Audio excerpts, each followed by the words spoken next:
আমরা দুই ভাই। আমি ছোট। আমার বড় ভাই অনেক ধনী। সে বিয়ে করে তার বউকে নিয়ে শহরে থাকে। ফুটফুটে একটা মেয়েও আছে তার। দেখতে ঠিক আমার মায়ের মতো। আমার ভাইয়া আব্বু আম্মুর তেমন খোঁজ খবর নেয় না। আমি সবেমাত্র ক্লাস 9-এ পড়ি। আমার বাবার ছোট একটা চায়ের দোকান আছে। ওটা থেকে কোনো মতো সংসার চলে আর কি। একদিন হঠাৎ করে আম্মু অনেক অসুস্থ হয়ে পড়ে। ডাক্তার বলে চিকিৎসার জন্য নাকি 70,000 টাকা লাগবে। বাবা অনেক কষ্ট করেও টাকাটা ম্যানেজ করতে পারলো না। অবশেষে বাধ্য হয়ে আমাকে নিয়ে ভাইয়ের বাসায় চলে যায় শহরে। বিশাল রাজকীয় ব্যবসা। যাই হোক, বাসার সামনে যেতে দারোয়ান আমাদেরকে আটকে দেয়। বাবা অনেকবার বোঝালো যে আমি সাগরের বাবা, কিন্তু দারোয়ান কোনোভাবেই বিশ্বাস করলো না। অবশ্য বিশ্বাস করারই কথা না। আমাদের পোশাক দেখে কোনোভাবেই মনে হচ্ছিল না যে এই বাড়ির মালিক আমাদের খুব কাছের কেউ একজন। কি আর করার, তারপর বাধ্য হয়ে গেটের বাইরে অপেক্ষা করতে লাগলাম। ক্লান্ত শরীর, শহরের কাউকে তেমন চিনি না। কি করব, কোথায় যাব, কিছুই বুঝতেছিলাম না। অপেক্ষা করতে করতে রাত প্রায় 10টা বেজে গেল। হঠাৎ করে একটা গাড়ি এসে থামলো বাসার সামনে। ড্রাইভার গাড়ির দরজা খুলতেই বড় ভাই নেমে আসে। এটা দেখে বাবা আর দেরি না করে তার কাছে ছুটে গিয়ে হাসি মুখে বলে, কিরে সাগর, কেমন আছিস রে বাবা? ভাইয়া আমাদের দেখে খুশি হওয়ার পরিবর্তে অনেকটা অবাক হয়। যাই হোক, হয়তো বিরক্ত ফিল করছিল মনে মনে, কিন্তু প্রকাশ করেনি। ভাইয়া বলল, বাবা তোমরা এখানে দাঁড়িয়ে আছো কেন? ভিতরে যাওনি কেন? আমার বাবা ছিল খুব ভালো মনের মানুষ। সে চায় না তার জন্য কেউ ক্ষতিগ্রস্ত হোক। এজন্য দারোয়ান যে আচরণ আমাদের সাথে করেছে সেটা ভাইয়াকে বলল না।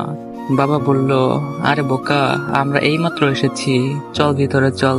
বাবার এমন কর্মকাণ্ড দেখে দারোয়ান আর চোখের পানি ধরে রাখতে পারলো না। যাই হোক, তারপর ভাইয়ের সাথে ভিতরে গেলাম। রাজকীয় বাসা। বাসায় ঢোকার পর কেমন যেন নির্বোধ হয়ে গেলাম। কোথায় যাব, কি করব, কিছুই বুঝতেছিলাম না। এরই মধ্যে আমার ভাতিজি দৌড়ে এসে আমার কোলে উঠে তোতলানো করে বলল, বোকা কেমন আছো তুমি? আমি বললাম, এই তো ভালো। মামুনি তুমি কেমন আছো? বলল, আমি ভালো আছি। তুমি আমাদের বাসায় আসো না কেন? ওকে আমি বুঝতে দিলাম না। বললাম, আমি যদি তোমার কাছে আসি তাহলে তোমার দাদুকে কাকে নিয়ে যাবে, এজন্য আসি না। যাই হোক, তারপর সে আমাকে ওয়াশরুমটা দেখিয়ে দিল। তারপর আমি আর বাবা ফ্রেশ হয়ে এসে বসলাম। ভাবি অবশ্য আমাকে ছোটবেলা থেকে আদর করে, বাবাকেও বেশ সম্মান করে। আমরা ও বাসায় যাওয়ায় সে বেশ খুশি হলো। নানান রকমের খাবার দিল। টেবিলে অবশ্য ভাইয়াও ছিল। খাওয়া দাওয়া শেষ করে ভাইয়া বাবাকে প্রশ্ন করলো, তো বাবা, কোনো যোগাযোগ না করে হঠাৎ চলে আসলে যে? ভাইয়ার এমন কথায় বেশ অবাক হলাম। যেখানে সে মা কেমন আছে সেটা জিজ্ঞেস করবে, সেটা না করে সে উল্টা কেন এসেছি সেটা জিজ্ঞেস করতেছে।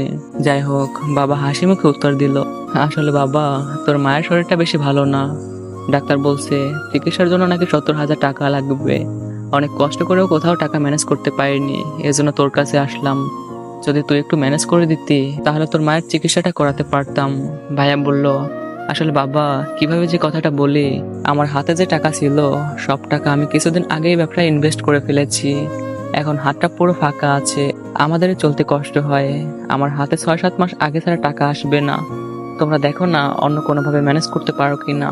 ভাইয়ের এমন কথায় বেশ অবাক হলাম, কারণ সে চাইলেই টাকাটা ম্যানেজ করে দিতে পারতো। তাছাড়া মায়ের অসুস্থতার কথা শোনার পরেও সে টাকা দিতে রাজি হলো না, নানা অজুহাত দিয়ে এড়িয়ে গেল। যাই হোক, বাবা আর কথা বাড়ালো না, মুচকি হেসে রুমে চলে আসলো। ভাইয়া যখন কথাগুলো বলছিল ভাবির মুখের দিকে তাকিয়ে লক্ষ্য করলাম। ভাবির মুখটা কালো হয়ে আছে। বুঝতে পারলাম ভাবি হয়তো ভাইয়ের এমন কথায় কষ্ট পেয়েছে, কারণ টাকা থাকা সত্ত্বেও সে রাজি হলো না। যাই হোক, তারপর রুমে এসে বাবা বিছানায় শুয়ে পড়লো।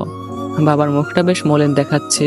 জিজ্ঞেস করলাম, কি হলো বাবা, কি চিন্তা করতেছো? বাবা নরম কণ্ঠে বলল, কি আর বলবো সাজিদ, তুই তো সবকিছু জানো। শেষ ভরসা ছিল তোর ভাই, সেও না করে দিল। এখন কিভাবে এতগুলো টাকা ম্যানেজ করব? আর টাকা ম্যানেজ না করতে পারলে তোর মায়ের চিকিৎসাও তো করাতে পারবো না। কি যে হবে আল্লাহ জানে। আমি তাকে সান্ত্বনা দিয়ে বললাম, বাবা তুমি চিন্তা করো না, আল্লাহ সবকিছু ঠিক করে দিবে।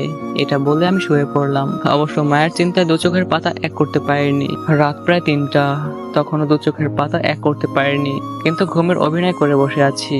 বাবাও এপাশ ওপাশ করতেছে। বুঝতে পারলাম সেও দু চোখের পাতা এক করতে পারেনি। দেখতে দেখতে কখন যে ফজরের আজান দিল টেরি পেলাম না। আজান দেওয়ার সাথে সাথে বাবা উঠে অজু করে নামাজ পড়ে নিল। আসলে সকাল সকাল বাবার দোকানে যেতে হতো, এজন্য ফজরের পর তার ঘুমানোর অভ্যাস নেই। 7টা বাজে। আদরের নাতনিকে কোলে নিতে খুব ইচ্ছা করছিল বাবার, কিন্তু তখনও সে ঘুমিয়েছিল, এজন্য আর ডাকলো না।